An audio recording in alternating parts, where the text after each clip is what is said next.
Remember where we are now. And remember also where we have been. I am speaking for many of you because not many of us who were called here are noble and rich and wealthy.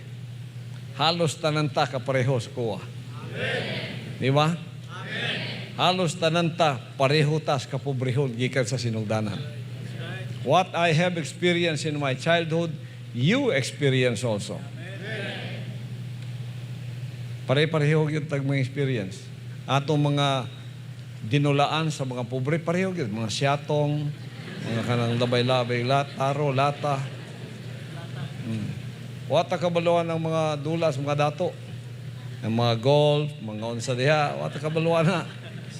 Siyatong, ang amo siyatong, o kanang ana-ana, ang bakambak ang bata, niya dinakpanay, tubig-tubig, mga ato.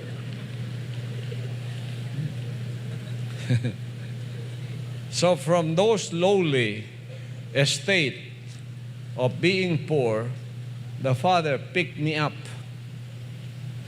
and He trained me and He made me His appointed son to inherit all things. But as I said, even though I am the son, I learned obedience through the things that I suffered. So hinay-hinay ang pagpauswag sa amahan sa iyang appointed son. Wala ginagibagsak sa kuha na dayon-dayon. You know why? You know why? Because He knows that if He will do that, I will become very weak.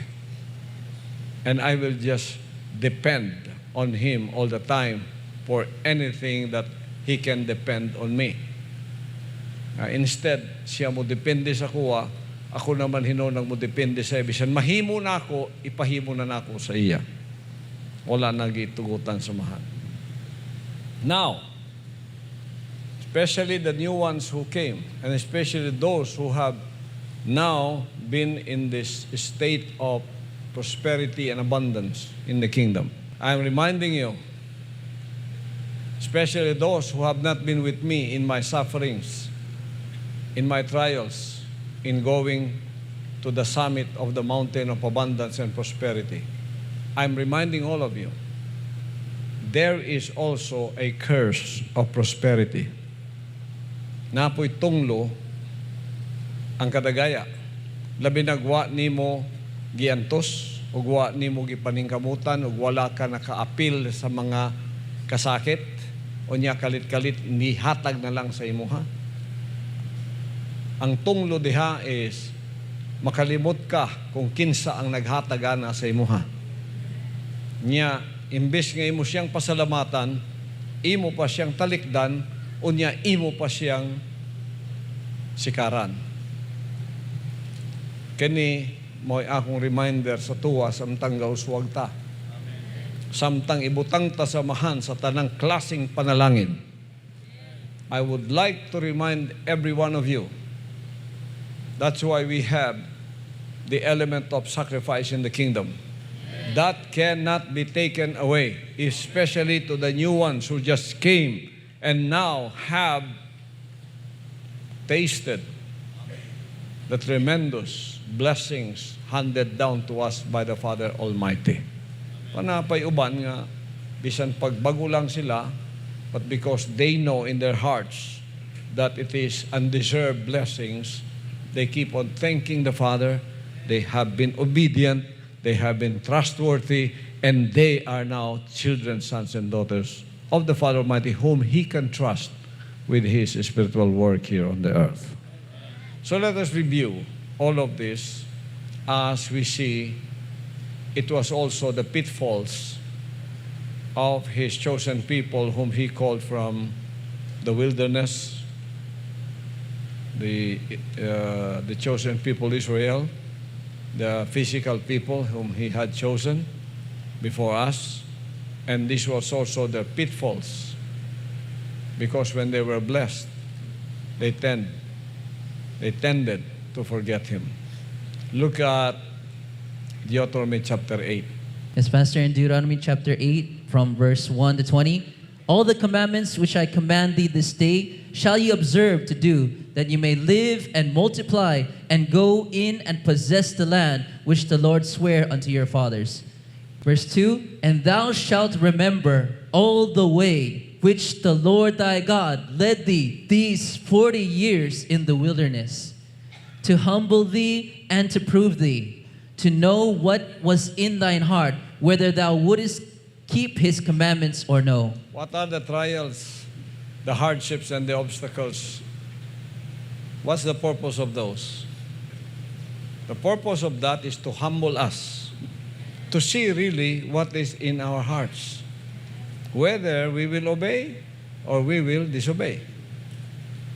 Sulayan yun ta samahan sa atong sulod kung kinsa yun ta. Continue. Verse 3, and he humbled thee and suffered thee to hunger. He humbled thee and suffered thee to hunger. Dagan ang nakapasar diri sa panahon sa kapobrehon nato. Nalahutay kauban sa kuwa. Ang anong nilahutay man ka? Kalisod. Pastor, pobre man midaan. Naglisod naman midaan.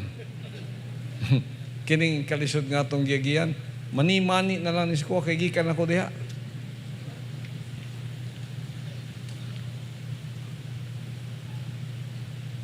Ang delikado diya, kanang gikan kas kapobrehon, unya diretso ka sa prosperity. Kaya nguban magpakaruning nun. Kabalugod kang gikan sila sa kapobrehon, pero pagkatapos magpakaruning nun nga murag mo ni ngayon sa kuha kay dato gyud midaan. Tapos imbis nga magpasalamat, manghinambog na Hinoon. Continue. Verse 3, and he humbled thee and suffered thee to hunger, and fed thee with manna, which thou knewest not, neither did thy fathers know, that he might make thee know that man doth not live by bread only, but by every word that proceeded out of the mouth of the Lord doth man live. See, that is the lesson there. When you are in trials and you are in hardship, that man shall not live by bread only, but by every word that proceeds out of the mouth of the Father shall man live. Dili mabuhi ang tao sa tinapay lang, kundi sa matagpulong nagagula sa baba sa atong amahan. Verse 4, Pastor, thy raiment waxed not old upon thee, neither did thy foot swell these 40 years. Tabo ba na sa inyo, ha? 40 years, 44 years na inyong sapatos, wagin na daan? Oo. Ang inyong tiil, wala na daan. Wala na daan ang atong paglakaw kauban sa yaha. Ang atong sinina sa una, sa dihang kita matinumanon, bisan pobrita, maurag yapon ang sinina nato, bisan gwapo na, ang sinina sa pagkamatinumanon. Maurag yapon. Wala na daan. Okay, continue. Verse 5, thou shalt also consider in thine heart that as a man chasteneth his son, so the Lord thy God chasteneth thee. This is the God that we are serving. He is our Almighty Father. So in the kingdom there's chastening. Consider in thine heart that as a man chasteneth his son, so the Lord thy God chasteneth thee. Ginalatos ta sa atong amahan. So ayaw mo kalain sa mga pagbadlong, sa mga pagbunal, sa mga koreksyon. Sakit na, pero maunay timaylahan nga ikaw yang gihigugma, anak ka niya. Amen.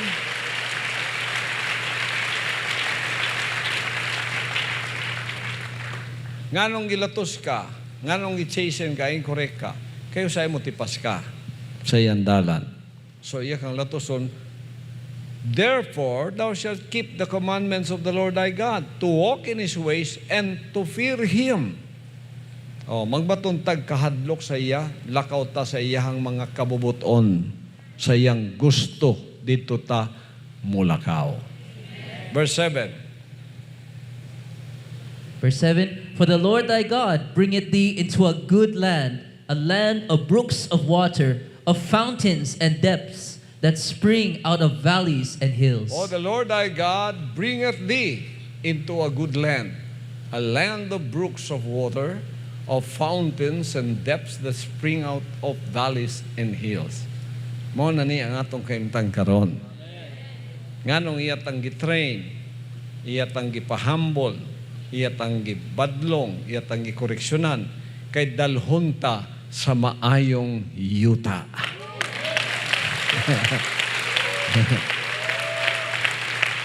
Maayong yuta, gwapong yuta, ngang tanang panalangin naa, a land of wheat. Di ba? Wa mo nagtanom pero gaharvest mo og sinasukosa kong bugas. Wa mo nagtanom pero gidalatan niya sa yuta nga walay nihit nga pagkaon. Land of wheat and barley and vines and fig trees and pomegranates, a land of olive olive and honey. Amot pasabot, abundansya o kadagaya na agyud tanan diha. Dalhon ta niya didto na takaron gidala. Verse 9, a land wherein thou shalt eat bread without scarceness. Mukaon ka, walay kulang, sobra pa. Di ba nataan ang lugar ron? Naay isa ka pastor ni dool sa kuwa. Ang iyang problema, opposite sa atong problema. O sa iyong problema, wa may makaon. Kamu sa inyong problema, daghan ming makaon. O sa inyong problema, nganong niwang man imong mga member o mga worker, wa may pagkaon. Kamu sa inyong problema, kung saan pagpaniwang, kay nanubra ang among kaon.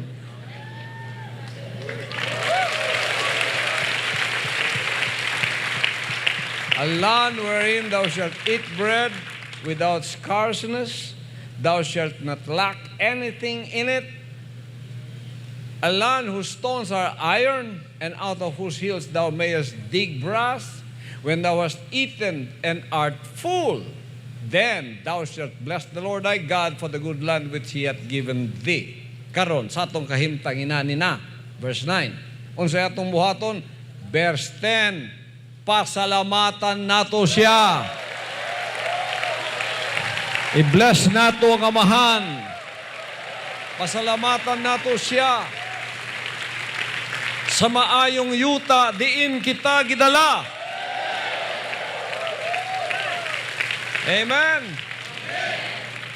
Di ba nagkatuman na sa kinabuhi sa appointed son? Amen. O karon kauban ta na mo? Padayon, verse 11. Verse 11, Pastor. Beware that thou forget not the Lord thy God. Niyara ang warning nako. Beware that thou forget not the Lord thy God in keeping His commandments, His judgment, His statutes, which I commanded this day. Do not forget.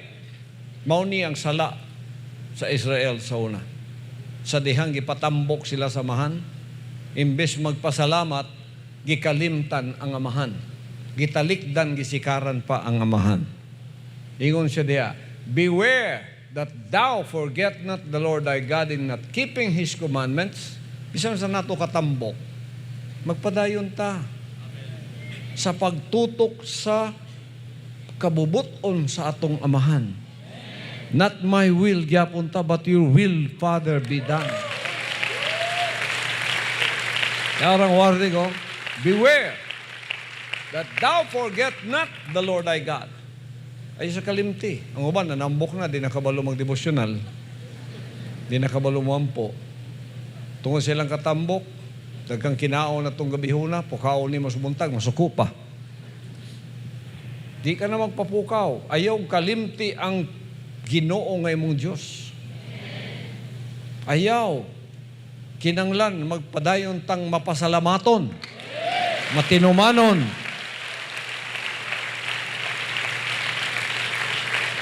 Yarang warning sa verse 12. Lest when thou hast eaten and art full and hast built goodly houses and dwelt therein. Verse 13. Verse 13. And when thy herds and thy flocks multiply, and thy silver and thy gold is multiplied, and all that thou hast is multiplied. Then thy heart be lifted up, and thou forget the Lord thy God, which brought thee forth out of the land of Egypt from the house of bondage. 11 to 14, Deuteronomy 8, ayaw ninyo kalimti.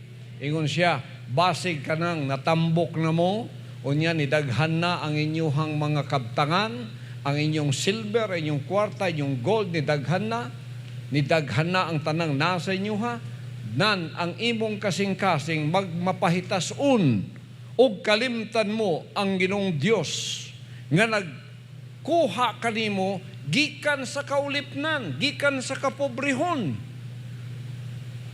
Gikan sa kaulipnan o gikan sa kapobrehon. Basig kalimtan ninyo siya.